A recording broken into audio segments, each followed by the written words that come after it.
Meu carro quebrou no meio de uma estrada deserta. Chamei um mecânico e me surpreendi quando quem apareceu foi meu ex-namorado. Após consertar o carro do meu marido, ele sussurrou no meu ouvido: "Não entre nesse carro." "Ricardo, o que está acontecendo? Por que paramos?" perguntei, sentindo o ar-condicionado falhar e o calor abafado da tarde começar a invadir o interior de couro claro do carro. Fumaça. Era isso que estava acontecendo. Uma fumaça branca e densa começou a sair pelas laterais do capô do carro de luxo, que Ricardo tanto amava. Talvez mais do que a mim. O motor deu um último suspiro engasgado e silenciou completamente. Estávamos no meio do nada, literalmente. Ao nosso redor, apenas quilômetros de vegetação seca e uma estrada de asfalto gasto que parecia não ter fim. Ricardo socou o volante com força, praguejando baixinho palavras que ele sabia que eu detestava. "Essa porcaria!" ele gritou, abrindo a porta e saindo para o calor escaldante. Eu disse para aquele gerente da concessionária revisar tudo antes da viagem. Incompetentes. Eu respirei fundo, tentando manter a calma. Aquela viagem deveria ser a nossa segunda lua de mel. 5 anos de casamento. Deveria ser um momento de reconexão, de celebrar a vida que construímos. Sinceramente, desde que saímos de casa, Ricardo parecia estar em outro lugar. O corpo dele estava ali, ao volante, mas a mente estava distante. Desci do carro, sentindo o sol queimar minha pele instantaneamente. Ricardo já estava com o celular no ouvido, gesticulando furiosamente enquanto falava com algum serviço de guincho ou seguro. "Não quero saber. Eu pago o plano mais caro para ter atendimento imediato. Estamos isolados aqui." Ele gritava ao telefone, andando de um lado para o outro. Encostei-me na lateral do carro, cruzando os braços. Observei meu marido. Ele era um homem bonito, bem-sucedido, sempre impecável. Mas havia uma frieza nele ultimamente, que me causava arrepios, mesmo sob aquele sol. Enquanto ele esperava na linha, o celular apitou. Uma mensagem. A postura dele mudou na hora. A raiva desapareceu e deu lugar a um meio sorriso discreto. Ele baixou o aparelho, leu a tela e digitou rapidamente, com uma agilidade que nunca tinha quando respondia às minhas mensagens. "Quem é, Ricardo?" perguntei, tentando não soar desconfiada, embora meu estômago estivesse embrulhado.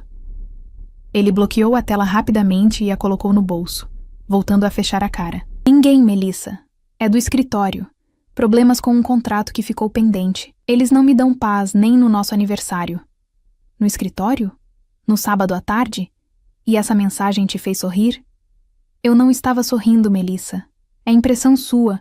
O sol está afetando sua cabeça." Ele retrucou ríspido, voltando a falar com o atendente do seguro no telefone. "Sim. Estou na espera. Mandem alguém agora." Suspirei, engolindo a mágoa a seco. Era sempre assim. Eu era a louca, a que imaginava coisas. Voltei para dentro do carro apenas para pegar uma garrafa de água. Ficamos ali por quase 1 hora. O silêncio entre nós era mais pesado do que o calor lá fora. Ricardo não parava de mexer no celular, sempre virando a tela para que eu não visse, rindo baixinho, e depois disfarçando com uma tosse falsa quando percebia que eu estava olhando. Foi quando ouvimos o barulho de um motor a diesel se aproximando. "Finalmente!" Ricardo exclamou, guardando o celular e ajeitando a camisa de marca, preocupado com a aparência até no meio do deserto. Uma caminhonete antiga, com a pintura descascada e ferramentas na caçamba, encostou atrás do nosso carro. Não era o guincho oficial da seguradora. Parecia ser um mecânico local que passava pela região ou que foi acionado como terceirizado pela emergência. A porta do motorista se abriu e um homem desceu. Ele usava um macacão azul manchado de graxa, botas pesadas e um boné que cobria parte do rosto. Ele limpava as mãos em uma flanela vermelha enquanto caminhava em nossa direção. "Boa tarde." Recebi um chamado da central sobre um veículo parado no quilômetro 40. A voz dele era grave, rouca. Uma voz que fez meu coração errar uma batida antes mesmo de eu ver seu rosto. Quando ele levantou a cabeça para olhar o motor, nossos olhares se cruzaram. O tempo parou. Não é modo de falar. Por um segundo, o som dos grilos, o vento na vegetação, a respiração irritada do Ricardo, tudo sumiu. Era ele. Bruno. Meus olhos se arregalaram e eu levei a mão à boca, segurando um grito de surpresa. Bruno, meu grande amor da juventude. O homem com quem planejei uma vida simples e feliz. O homem que há 2 anos sumiu da minha vida sem deixar um bilhete, uma mensagem, nada. Ele simplesmente evaporou, deixando meu coração em pedaços e o caminho livre para Ricardo, que na época era apenas um conhecido insistente, me consolar. Bruno parecia mais forte, mais maduro.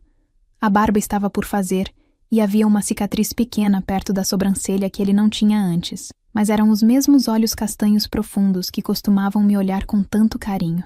Agora, porém, havia uma sombra neles, uma dor contida.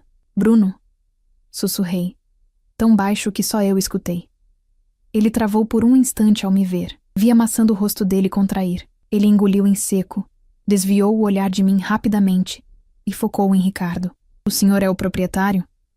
Bruno perguntou, com um tom extremamente profissional, como se nunca tivesse me visto na vida. Ricardo, claro, nem notou a atenção.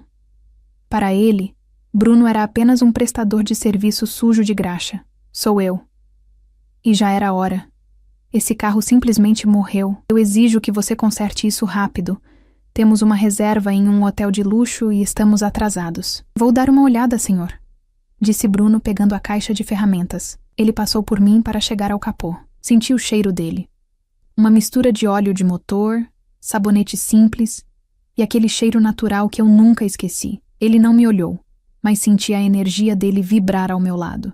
Melissa, saia do sol, vai ficar com dor de cabeça e estragar o jantar. Ricardo ordenou sem carinho, enquanto digitava novamente no celular. Fiquei parada, observando Bruno trabalhar. Ele abriu o capô e começou a verificar as mangueiras e conexões. As mãos dele tremiam levemente. Algo imperceptível para Ricardo, mas claro para mim. Ele estava tão abalado quanto eu. Parece ser superaquecimento, mas preciso verificar a parte elétrica por baixo, disse Bruno, deitando-se no chão quente de asfalto para olhar por baixo do carro. Ricardo bufou e se afastou, indo para a sombra de uma árvore seca um pouco distante para fazer uma ligação importante. Eu dei um passo à frente, chegando mais perto das pernas de Bruno, que estavam para fora do carro. Por que você sumiu? Perguntei, num sussurro desesperado, aproveitando que Ricardo estava gritando ao telefone longe dali. Bruno não respondeu imediatamente. Ouvi o barulho de chaves metálicas batendo. De repente, o barulho parou. Bruno estava embaixo do banco do carona, na parte externa, verificando o chassi. O corpo dele ficou tenso. Ele viu algo. Eu percebi pela forma como ele parou de respirar por um segundo. Ele deslizou para fora devagar, com o rosto sujo de graxa e uma expressão que eu não conseguia decifrar. Era medo? Era raiva? Ele limpou o suor da testa com o antebraço e olhou para a direção onde Ricardo estava, certificando-se de que meu marido não estava olhando. Depois, olhou para mim. Tem algo errado com esse carro, senhora? Ele disse alto, para que Ricardo ouvisse caso estivesse prestando atenção, mas seus olhos diziam outra coisa. Eles gritavam: perigo! O que foi? Perguntei, sentindo um frio na espinha. Bruno se levantou, limpando as mãos. Ele parecia ter visto um fantasma. O que quer que estivesse embaixo daquele carro ou escondido na estrutura, tinha deixado ele alarmado. Ele disfarçou rapidamente sua reação quando viu Ricardo desligar o telefone e vir em nossa direção. O problema é mais complexo do que parecia, disse Bruno, a voz firme. Mas eu conhecia aquele tom. Ele estava escondendo algo grave. Vou precisar de alguns minutos a mais. Ricardo chegou perto, impaciente. Mais tempo? Escuta aqui, rapaz. É necessário, senhor. Bruno cortou, encarando Ricardo com uma intensidade que fez meu marido recuar um passo. A menos que queira ficar a pé nessa estrada a noite toda. Ricardo resmungou e voltou a se afastar, o celular apitando novamente. Bruno se virou para o motor novamente, mas antes, lançou um olhar rápido para o banco traseiro do carro, como se através da lataria ele pudesse ver algo que eu desconhecia. Meu coração disparou. O que Bruno tinha encontrado? E por que eu sentia que aquela viagem de comemoração estava prestes a se transformar em um pesadelo? O sol continuava impiedoso, mas o frio que eu sentia por dentro era pior. Ver Bruno ali, com as mãos sujas de graxa e aquele olhar preocupado, despertou em mim uma tempestade de sentimentos que eu lutei 2 anos para enterrar. Bruno limpou as mãos na flanela novamente e caminhou em direção a Ricardo, que estava encostado numa árvore seca a alguns metros, rindo para a tela do celular. Senhor? Chamou Bruno com a voz firme. Preciso que o senhor venha ver uma coisa. O problema no motor pode ter afetado a parte elétrica traseira. É importante. Ricardo nem levantou a cabeça. Fez um gesto de descaso com a mão livre, como se estivesse espantando uma mosca. Resolva, rapaz. Eu te pago para consertar, não para me dar aulas de mecânica. Se precisa trocar algo, troque. Fale com a minha esposa. Ela entende mais dessas coisas triviais do que eu. Estou resolvendo um problema de milhões aqui. A arrogância de Ricardo era palpável. Bruno travou o maxilar, segurando uma resposta atravessada, e voltou para perto do carro. Ele olhou para mim e, pela primeira vez, vi a mágoa misturada com a preocupação em seus olhos. Ele não mudou nada, não é? Bruno murmurou, baixo o suficiente para que apenas eu ouvisse. Aproveitei a oportunidade. Ricardo estava longe o bastante, distraído com sua reunião digital. Dei um passo à frente, fingindo observar o motor. Bruno, por favor, me diz a verdade. Minha voz tremeu. Por que você foi embora daquele jeito? Sem uma carta, sem uma ligação? Nós íamos nos casar. Você simplesmente desapareceu e me deixou plantada, achando que eu não significava nada para você. Bruno parou de mexer nas ferramentas. Ele olhou para os lados, checando a posição de Ricardo, e depois fixou os olhos nos meus. Via dor ali. Muita dor. Você acha que eu quis ir embora, Melissa? Ele sussurrou, a voz rouca de emoção. Acha que eu deixaria a mulher da minha vida para trás se tivesse escolha? Então o que aconteceu? Insisti, sentindo as lágrimas queimarem meus olhos. Eu fui ameaçado, Mel. Ele se inclinou sobre o motor, fingindo apertar um parafuso para que ninguém desconfiasse da nossa conversa. 2 dias antes de eu sumir, fui cercado saindo da oficina. Eram homens perigosos. Disseram que se eu não sumisse da cidade e da sua vida, algo terrível aconteceria com você e com a minha mãe. Eles sabiam onde a gente morava, sabiam sua rotina. Eu não podia arriscar a sua vida. Meu mundo girou. Ameaçado? Por quem faria isso, Bruno? Nós não tínhamos inimigos. Gente poderosa. Gente com dinheiro, ele respondeu, lançando um olhar rápido e cortante na direção de Ricardo. Antes que eu pudesse processar aquela informação, Bruno mudou de assunto bruscamente. Preciso abrir o porta-malas. O módulo de controle fica lá atrás. Tenho uma suspeita e preciso confirmar. Ele caminhou até a traseira do carro. Eu o segui, ainda atordoada com a revelação. Bruno abriu o porta-malas, que estava cheio com as malas de grife do Ricardo, e apenas uma bolsa pequena minha. Ele começou a afastar o carpete do fundo, onde deveria ficar o estepe, mas não havia estepe ali. O que você está fazendo? Perguntei. Quando olhei por baixo do carro, vi que o assoalho estava modificado. Tem um compartimento falso aqui. Ele sussurrou, usando uma chave de fenda para forçar uma placa de metal que parecia solta. Com um estalo, a placa se soltou. Meu coração parou. Lá dentro, escondida no fundo falso do carro do meu marido, havia uma maleta preta de couro. Bruno olhou para mim pedindo permissão silenciosa e abriu o zíper. Eu levei a mão à boca para abafar um grito. A maleta estava recheada de maços de dinheiro vivo. Notas de alto valor, dólares e euros. Mas não era só isso. Havia passaportes. Peguei um deles com as mãos trêmulas. A foto era do Ricardo, mas o nome era outro. Roberto Valente. Havia outro passaporte com outro nome falso. E, por fim, passagens aéreas. Passagens só de ida, Melissa. Bruno disse, pegando os bilhetes e lendo rapidamente. Para as Ilhas Cayman. O voo é hoje à noite, saindo da capital. Não pode ser. Murmurei, sentindo minhas pernas fraquejarem. Ele disse que era uma viagem de comemoração. Nossas bodas. Tem passagem para você? Bruno perguntou, revirando a maleta. Não tinha. Havia apenas uma passagem. Primeira classe. Apenas para Ricardo. Ou melhor, para o homem que usava aquele passaporte falso.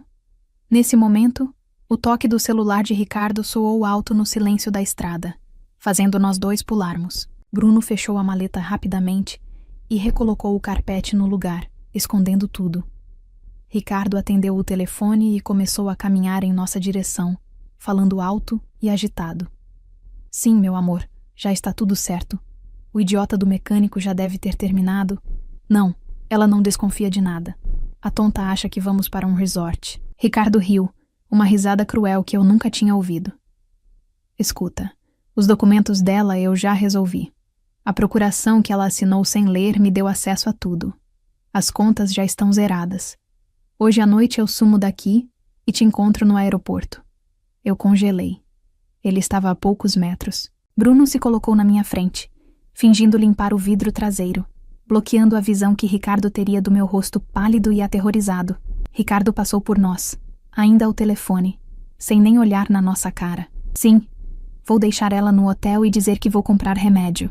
Quando ela perceber, eu já estarei em outro continente com você e com o dinheiro da herança dela. Tchau, beijo. Ele desligou e guardou o celular, voltando a assumir a postura de marido impaciente. E aí? Está pronto ou não? Ricardo gritou. Bruno fechou o porta-malas com força. Ele respirou fundo, controlando a raiva que fazia seus punhos cerrarem. Está pronto, senhor. Era apenas um conector solto na bomba de combustível. O carro vai rodar perfeitamente agora. Ricardo sorriu aliviado. Ótimo. Enquanto Ricardo pegava a carteira, Bruno se virou para mim. Ele pegou um pano limpo e me entregou, como se eu tivesse me sujado. Mas, na verdade, ele segurou minha mão por baixo do tecido. O toque dele era quente e firme. A única coisa real naquele pesadelo. Ele se aproximou para se despedir, inclinando-se perto do meu rosto como se fosse me dar um beijo social na bochecha. O cheiro dele me envolveu, trazendo uma sensação de segurança em meio ao caos. Os lábios dele roçaram minha orelha, e ele sussurrou as palavras que mudariam meu destino naquele instante. Não entre nesse carro, Melissa. Ele está prestes a te abandonar e levar tudo que você tem. Eu tirei fotos de tudo. Confia em mim. Bruno se afastou, olhando nos meus olhos com uma intensidade que dizia: eu estou aqui por você. Dessa vez eu não vou fugir. Ricardo buzinou. Vamos, Melissa. Entra logo. Estamos atrasados. Olhei para o carro de luxo, que agora parecia uma armadilha mortal. Olhei para o meu marido, que na verdade era um ladrão e um traidor. E olhei para Bruno, parado ao lado da sua caminhonete velha. Meu único aliado. Eu precisava tomar uma decisão rápida. Entrar no carro e ser abandonada sem nada. Ou agir agora. Coloquei a mão na barriga e fiz uma careta de dor. O jogo tinha começado. Ricardo buzinou novamente, batendo as mãos no volante com impaciência. Foi o sinal que eu precisava. Dobrei meu corpo para frente, soltei um gemido alto e levei as mãos ao estômago. Ai! Meu Deus! Gritei fazendo uma careta de dor que, honestamente, não foi difícil de fingir, considerando o nó que estava no meu estômago. O que foi agora, Melissa? Ricardo perguntou irritado, saindo do carro pela metade. É uma cólica. Uma dor terrível. Acho que a comida da estrada me fez mal. Ricardo, eu não consigo respirar direito, está doendo muito.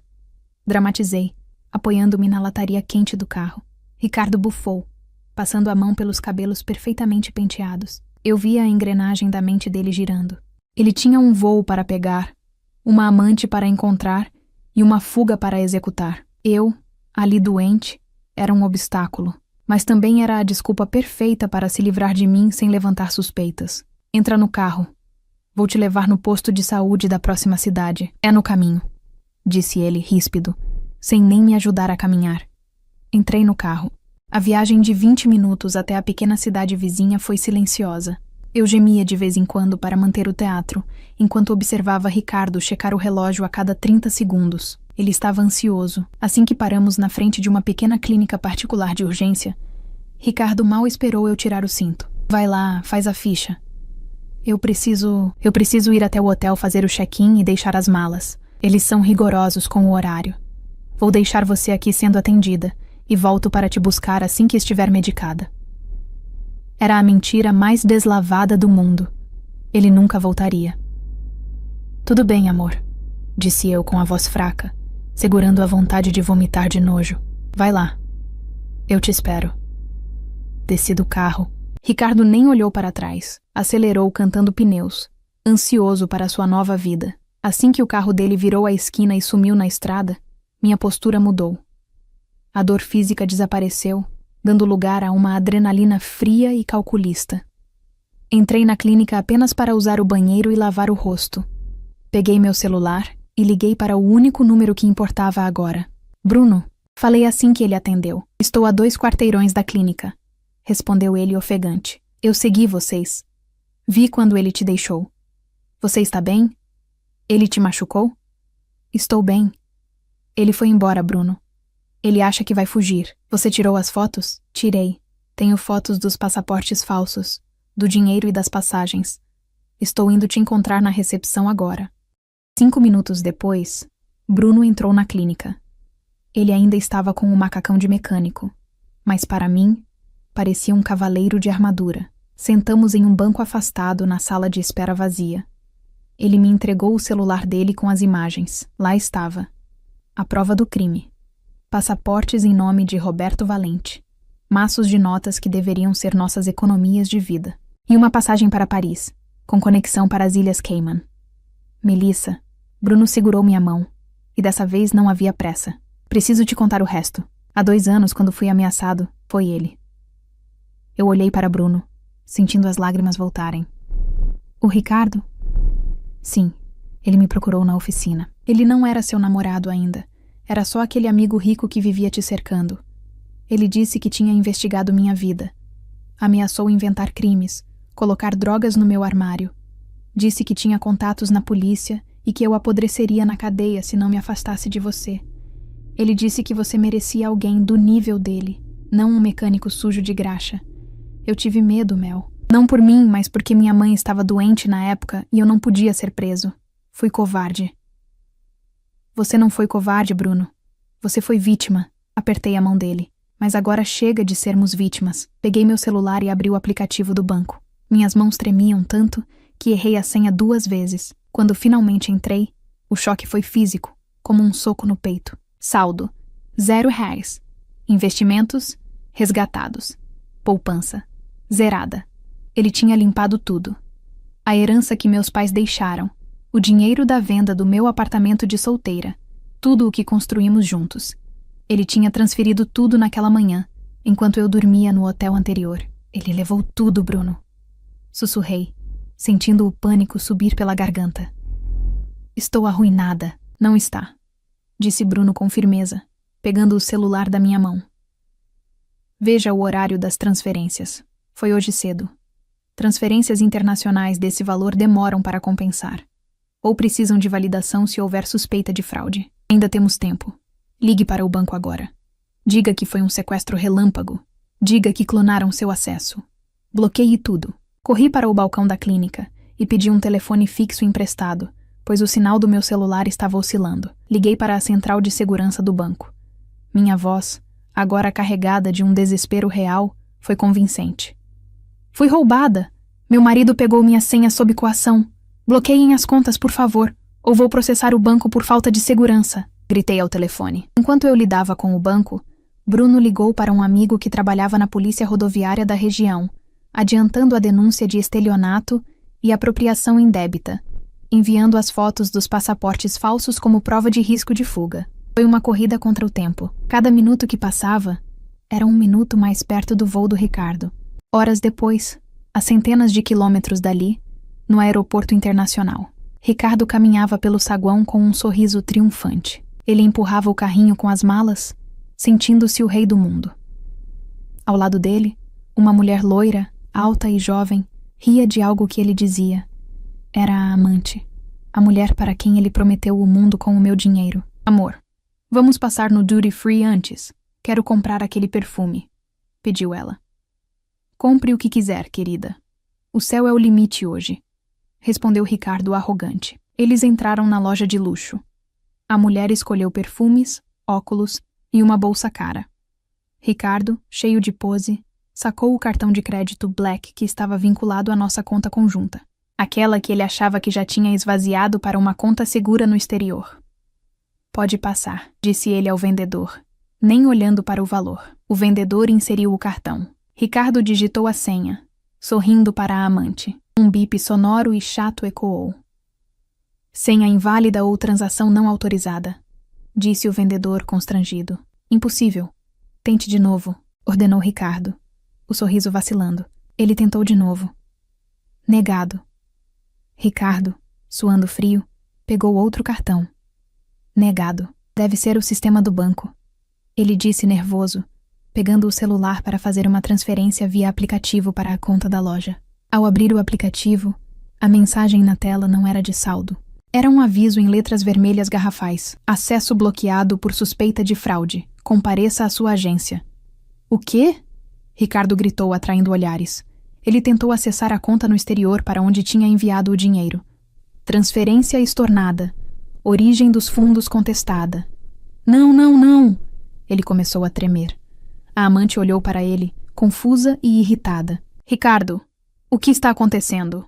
Cadê o dinheiro? Antes que ele pudesse inventar uma mentira, 2 policiais federais, alertados pelo registro de tentativa de uso de passaporte falso no check-in, que o sistema já havia cruzado com a denúncia que Bruno ajudou a formalizar, se aproximaram. Senhor Ricardo, ou devo chamar de Roberto Valente? Perguntou o agente com voz firme. Ricardo olhou para os lados, procurando uma saída, mas o mundo dele, que parecia tão vasto e luxuoso minutos atrás, tinha acabado de encolher para o tamanho de uma cela. No meu celular, na pequena clínica à beira da estrada, chegou a notificação do banco. Bloqueio preventivo realizado com sucesso.